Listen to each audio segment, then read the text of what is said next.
today's video, magluluto tayo ng ginisang talbos ng sayote. Ito po ang mga ingredients.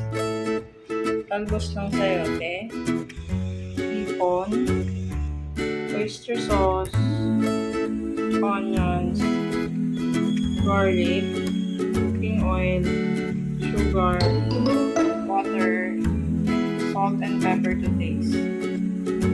Para na pong magluto,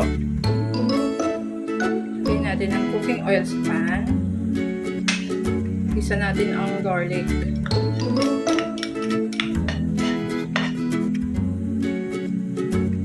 Kapag nag-brown na yung garlic, lagay naman natin yung onions. Kapag transparent na yung onions, lagay natin yung hipon. Isa natin siya hanggang sa maluto. Season natin ng konting salt and pepper. So, kapag kaluto na yung hipon, iset aside muna natin siya. Lututuin naman natin yung gulay. So, ito na yung hipon. Luto na po siya. Lagay na natin ang talbos ng sayote.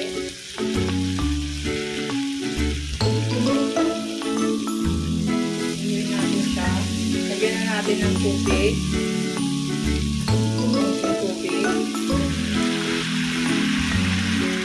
Oyster sauce, mga 2 tablespoon,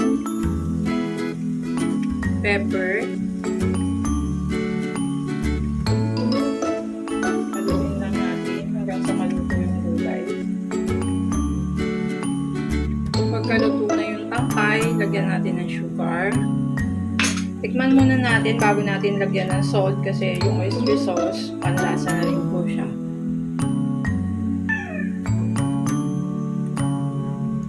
Lagay na natin yung hipon na sinet aside natin kanina.